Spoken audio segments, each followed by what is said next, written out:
Exercise 8.3, question number 3. Fabina borrows rupees 12,500 at rate 12% time 3 years at simple interest. फबीना ने 12,500 रुपये उधार लिए। उधार लेने को हम कहते हैं प्रिंसिपल, और सिंपल इंटरेस्ट पे उधार लिए, इसलिए हम सिंपल इंटरेस्ट निकालेंगे P into R into T upon 100। Calculation के बाद सिंपल इंटरेस्ट आ गया 4,500। एंड राधा बारो सेम अमाउंट, राधा ने वही पैसे उधार लिए, टाइम भी सेम है 3 इयर्स बट रेट डिफरेंट है 10% एंड कंपाउंडेड एनुअली। इसने जो 12,500 उधार लिए उस पे जो इंटरेस्ट लगता है वो एनुअली लगता है। तो जब ये कंपाउंडेड वर्ड आता है तो वहाँ हमको कंपाउंड इंटरेस्ट कैलकुलेट करना होता है, क्योंकि इसमें आफ्टर वन ईयर इंटरेस्ट लगेगा। पहले 1 ईयर में इंटरेस्ट लगेगा। अब उस इंटरेस्ट को जब हम प्रिंसिपल में ऐड करेंगे तो वो नया प्रिंसिपल हो जाएगा नेक्स्ट ईयर के लिए। उस पर आफ्टर 1 ईयर फिर इंटरेस्ट लगेगा। सेम प्रोसेस फिर आगे चलेगा। तो ऐसे केसेस में हम कंपाउंड इंटरेस्ट निकालते हैं और उसमें अमाउंट का फार्मूला भी डिफरेंट होता है। Principal into 1 plus rate by 100 raise to the power time t। Value put कर देंगे इसमें और आफ्टर कैलकुलेशन ये आंसर आ गया 16637.50 रुपीज़। डेसिमल में चेंज कर लेंगे। Compound interest amount minus principal, amount है 16637.50 और प्रिंसिपल है 12,500। 0.00 अपनी तरफ से लगा लेंगे तो कंपाउंड इंटरेस्ट हो गया 4137.50 रुपीज़। क्वेश्चन था हु पेज मोर इंटरेस्ट, फबीना ने इंटरेस्ट ज़्यादा दिया या राधा ने। तो फबीना का इंटरेस्ट है 4,500 और राधा का इंटरेस्ट है 4,137। तो Fabina gives more interest and the more interest she give, उसने कितना ज़्यादा इंटरेस्ट ज़्यादा दिया, तो 4,500 में से हम 4,137.50 माइनस कर देंगे, 362.50 रुपीज़ ज़्यादा इंटरेस्ट दिया। Question number 4, I borrowed 12,000 rupees at simple interest rate 6% time 2 years. तो सिंपल इंटरेस्ट निकाल लेंगे, principal into rate into time upon 100। Calculation के बाद ये आंसर आ गया 1,440। यहाँ हम लिख लेंगे प्रिंसिपल 12,000 रेट 6% टाइम 2 इयर्स और उसके बाद ये सिंपल इंटरेस्ट कैलकुलेट करना है। केस सेकंड में यही अमाउंट यानी कि 12,000 मैंने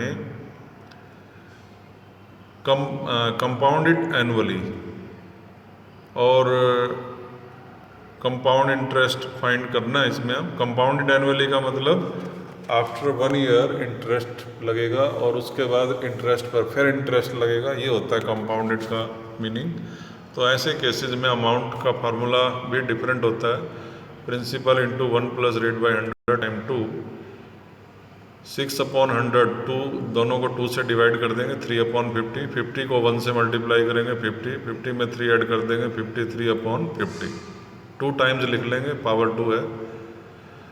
153 की 53 से मल्टीप्लाई, फिर 120 से, ये मैंने यहाँ क्वेश्चन मार्क लिख दिया, क्वेश्चन मार्क अपॉन 25।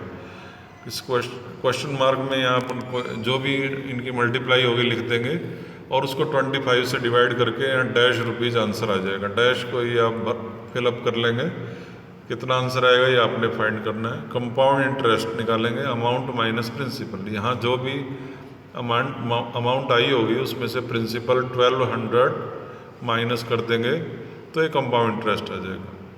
अब क्वेश्चन ये था कि कुछ पैसा मैंने सिंपल इंटरेस्ट पे उधार लिया और कुछ कंपाउंड इंटरेस्ट पे, तो कितना एक्स्ट्रा अमाउंट मुझे देना पड़ा। तो कंपाउंड इंटरेस्ट में से सिंपल इंटरेस्ट माइनस कर देंगे, वो आपका आंसर आ जाएगा।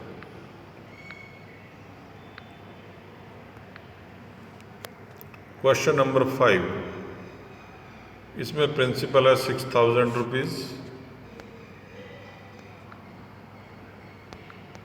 और रेट है 10%। और वैसे बुक में 12% गिवन है, तो आप 12 लिख लेंगे बाद में। कंपाउंडेड एनुअली, इसमें जो इंटरेस्ट है वो आफ्टर हाफ ईयर लगाया जाता है। तो ये 10% तो पूरे 1 ईयर की रेट ऑफ इंटरेस्ट है, तो हाफ ईयर का क्या होगा, 10 को 2 से डिवाइड कर देंगे, 5% पर हाफ ईयर। इसमें 2 पार्ट हैं। फर्स्ट पार्ट में पूछा गया after 6 month how much amount we have to pay, 6 महीने के बाद हमको कितने पैसे वापस देने पड़ेंगे। 6 मंथ का मतलब होता है 1 हाफ ईयर, क्योंकि कंपाउंडेड एनुअली है तो 6 मंथ में कितने हाफ ईयर होते हैं, 6 मंथ का मतलब ही 1 हाफ ईयर होता है। तो अमाउंट निकालेंगे, principal 6000 into 1 plus rate 5/100 raised to the power time हो गया 1। 5 और 100 को डिवाइड कर देंगे 5 से, 5 बन जा 5 2 जा 10, 20 बन जाए 20 में 1 ऐड कर देंगे 21/20। तो ये 6300 रुपीज़ अमाउंट आ गया। सेकंड पार्ट में टाइम है 1 ईयर, इसको भी हाफ ईयर में कन्वर्ट करेंगे क्योंकि कंपाउंडेड हाफ ईयरली ऐसा कहा गया है। तो 1 ईयर में होते हैं 2 हाफ ईयर।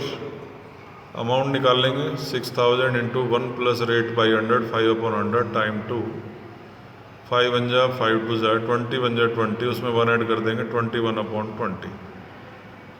तो इन तीनों को हम आपस में पहले डिवाइड करेंगे, उसके बाद मल्टीप्लाई करेंगे और ये आंसर आ जाएगा ₹। यहाँ आप डैश की जगह आप जो भी आए आंसर वो लिख लेना। तो यही क्वेश्चन आज आप फेयर कॉपी में सॉल्व करके लाएंगे। Thank you.